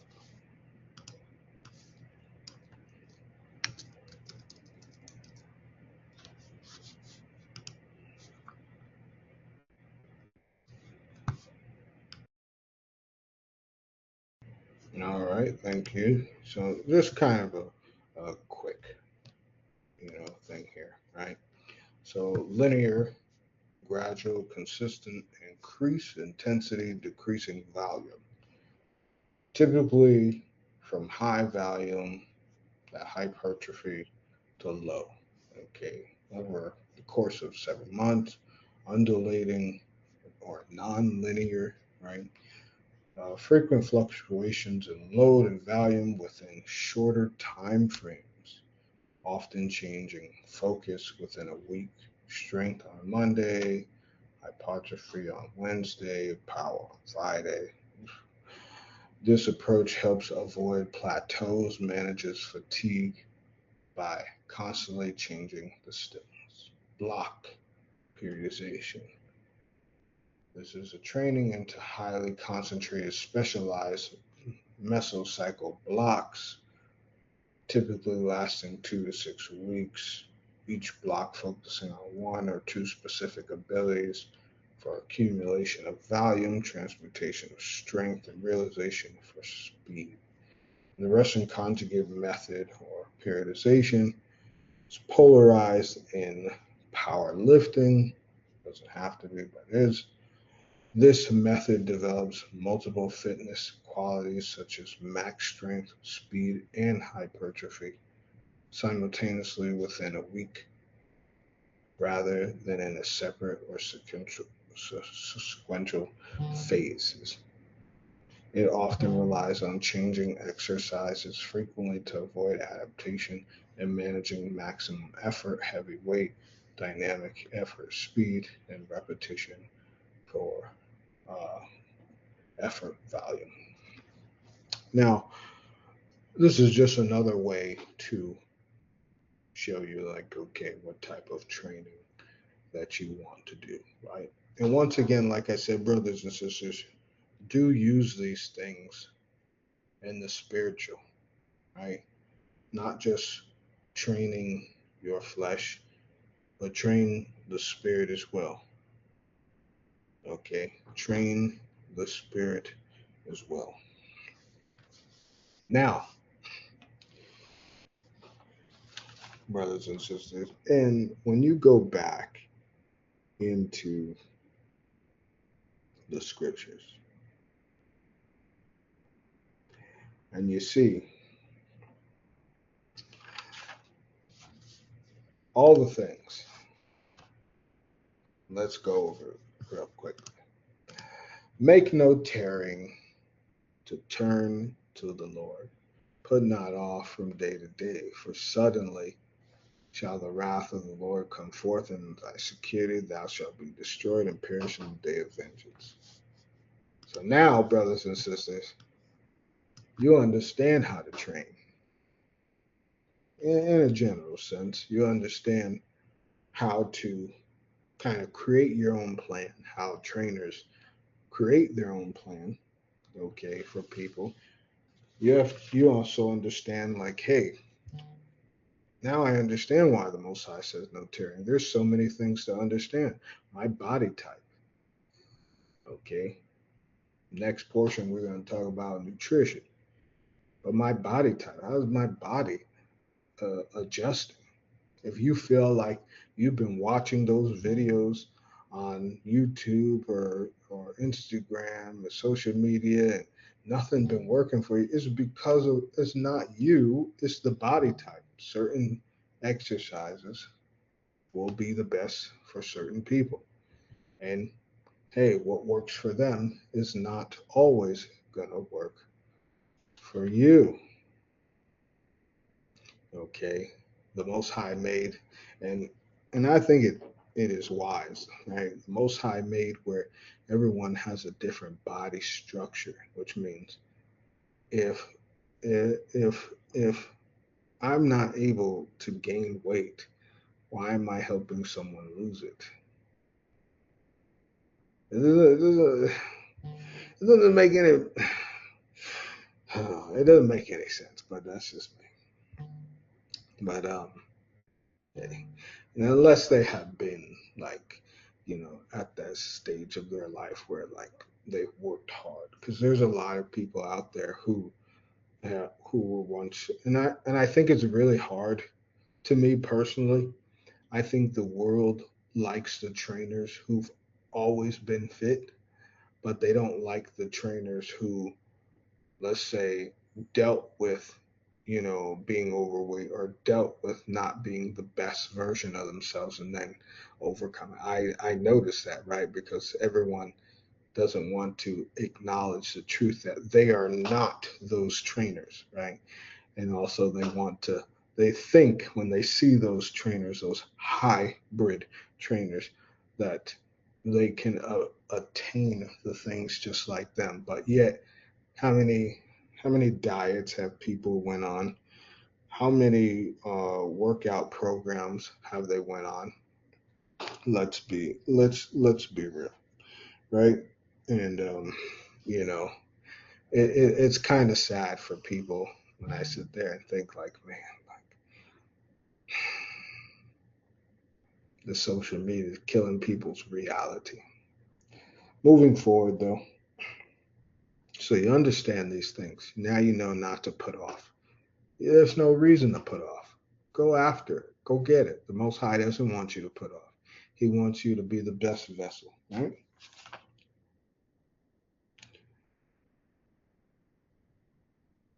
And then I'm going to bring us to Zephaniah.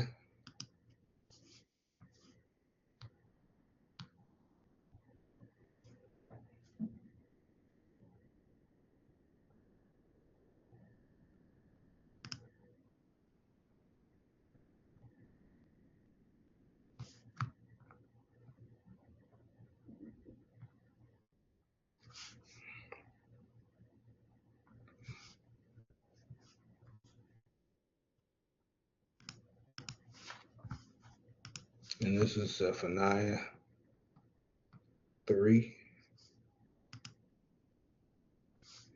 and 16. And this really emphasizes like all the crazy things going on within the world and then the return of the children of Israel. And so the Most High prophesied that we would see so many crazy things, so many disturbing things, right? But yet, you're supposed to realize that the Most High says this, in that day it shall be said to Jerusalem, fear thou not, and to Zion, let not thy hands be slack. And keep in mind that's in light with don't let your knees be feeble.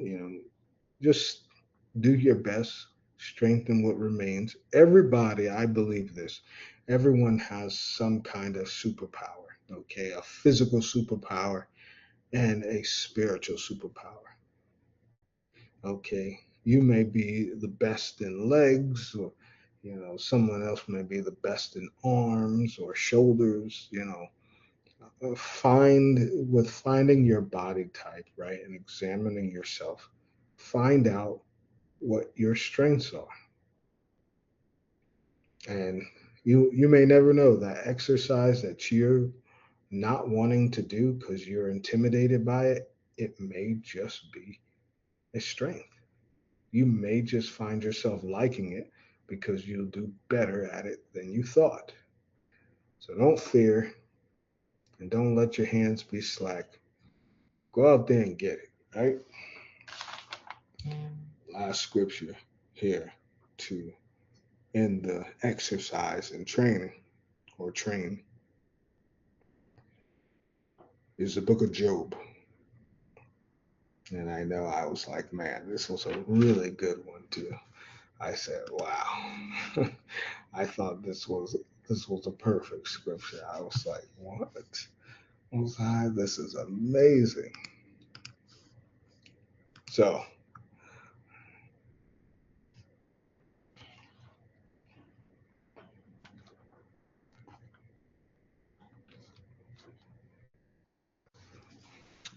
so despite this being, we understand the book of Job being about Job's friends and his partners, saying like, hey, the Most High is not with you, blah, blah, blah, and look at this.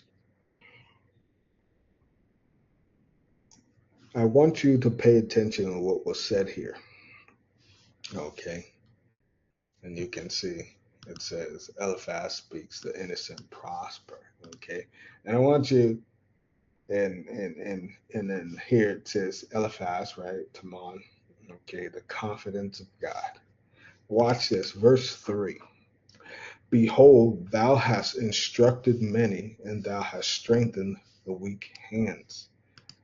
For thy words have upholden him that was falling, and thou hast strengthened the feeble knees. But now it is come upon thee, and thou faintest. It toucheth thee, and thou art troubled. Now, going back, it says, many another once you schooled, giving strength to feeble hands. Your words set right whoever wavered, and strengthen every failing knee. And now your turn has come, and you lose patience too. Now it touches you, and you are overwhelmed.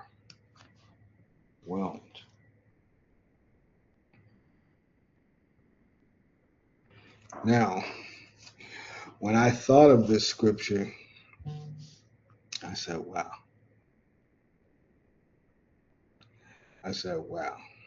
How many times have you tried to help someone, okay, but then they listen to you? Well, then when it comes to yourself, you're not listening to yourself. So what is being told here? Some of you have encouraged other people to do things. Some of you have encouraged other people to get out there and lose some weight and exercise and be the best version of themselves.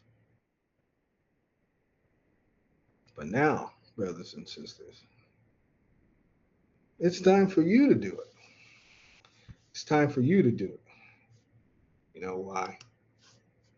Because the Most High loves you, and you have to love yourself.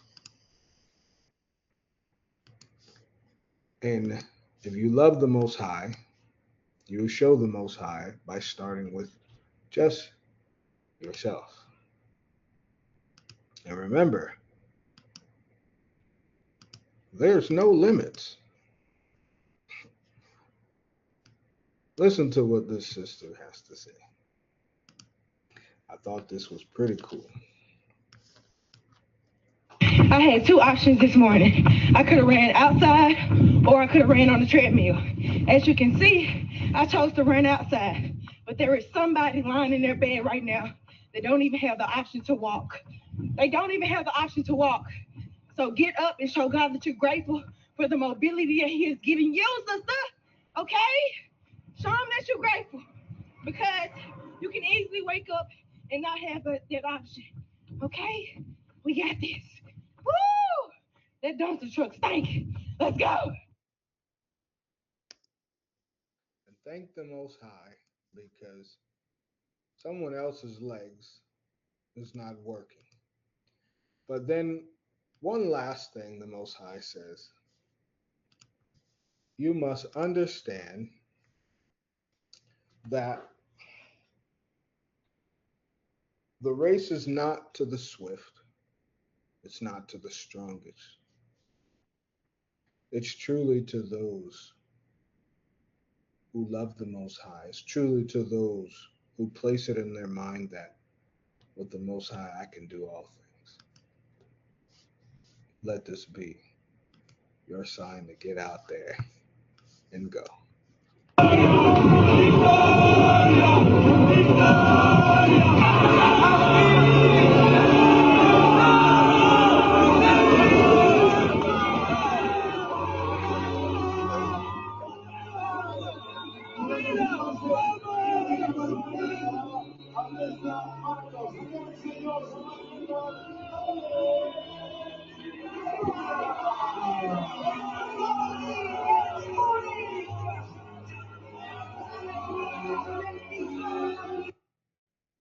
And that's a 75% disabled man. He ran a marathon. My question is, just as the Bible says, not necessarily a question, right? But if you got a full capable body, God woke you up and his mercies were new this morning. And you now understand the difference between exercising and training. And you claim to be running a race with Christ, the Most High. But what are you doing? Because once again, this proves the scriptures. The elderly man who was last in the marathon, this man who had cerebral palsy and another disorder. What's your excuse to train for the Most High?